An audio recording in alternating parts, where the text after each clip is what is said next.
We have the model bound to the skeleton, and the next part is to do a bit of texturing, and then I'll add the gun. I'm just carrying over from the last video where I posed things. I should have emphasized that when you do test posing, you hit alternate R with all the bones selected to kind of get back to the sort of default, binding, to restore to the posing that you had, like the T pose, the rest pose.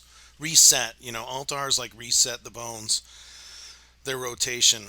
I'm switching here to light mode just to appreciate the fact, as we saw in the other video, and turning bones off and on. And now I'm adding materials through the materials tab of the selected body part, which of course is now under the armature hierarchy. Okay, on that right side, listing, scene collection, space there, filing system, sort of speak, like a shopping list of your parts. Okay. Texturing is pretty straightforward. You're adding a material, you're naming the material. Naming the material is important because when you unwrap all your materials in Unity, if you didn't name them, you won't know necessarily what goes to what. They're all named materials, maybe with numbers or something.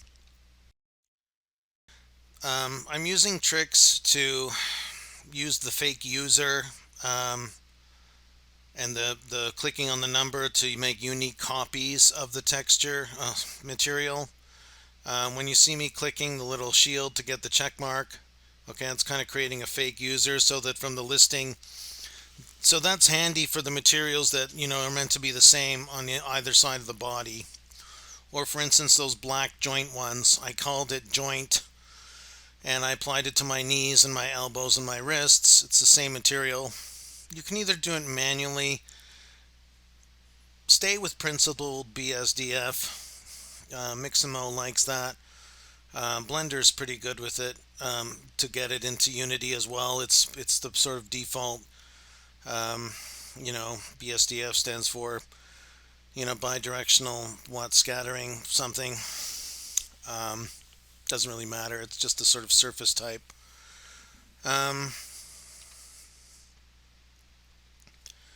It's just important to understand, how that works.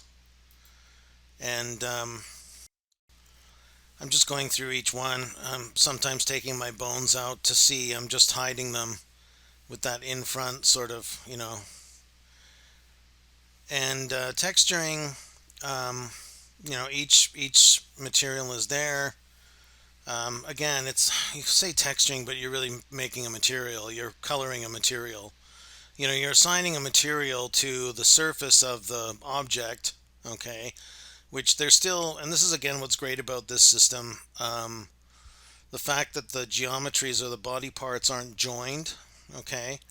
They each have their unique, they're not joined, so they, each body part can be materialed separately or independently. Obviously, sometimes you want them to be obviously, symmetrical, like, have the feet look the same or have the hands, look kind of the same, or, so some of them obviously you want to duplicate or kind of mimic or, have identical, but, this way you've got the variation to reflect all the work that you've done in your modeling of all those different body parts. And this is just getting to the end of it, so to speak, to kind of have it, prepared. Now I'm basically preparing the gun, okay? And I might as well do that here. So I've got the body parts all done. I know it's rigged, okay? The gun is an object, and the gun will not have a bone. There are ways in older Blender tutorials where they show the gun has a bone, and you attach the bone of the gun to the bone of the character. There's just been something lately with the new version of Blender, the way it handles some of the bone-to-bone parenting from different armatures, that's a little bit, I'm still understanding that a little bit better.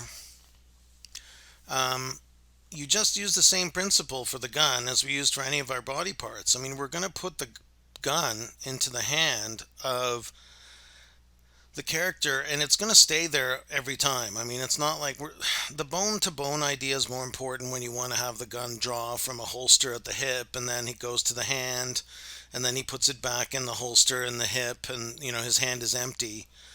For our purposes here, the gun is always going to be in the character's hand. When he shoots it, he's obviously shooting the gun. When he's running with the gun sort of in his hand.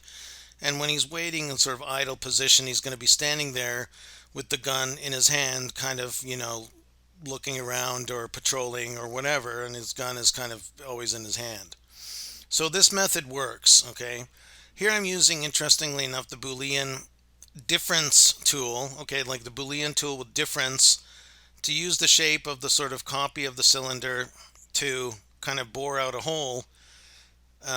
That's Boolean difference, and the steps are there shown. Okay, now I did actually bind all the geometry of the gun into one. I didn't use Ctrl J, which would work as well. If you're having trouble, I was actually able to use the sort of unify mesh trick with the Boolean. Sometimes when you Boolean cut out something, then to try to unify all those geometries with the Boolean doesn't always work, but it does. And I made the gun obviously one color. I should have made the handle a little bit more narrow for his hand. You'll see that I'm kind of fussing about this.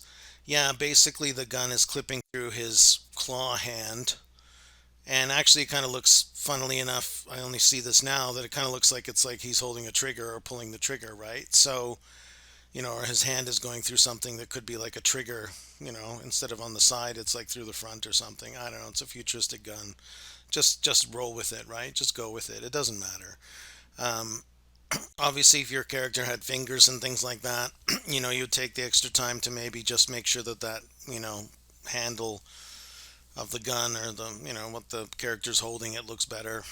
I just want it in there, and I want it parented to obviously the bone in the hand, so that when he turns at the wrist, the gun will follow, and that's the whole idea. So that's exactly what I've done. I've done the same trick there, and you'll see I'll probably test it out at this point, at some point. So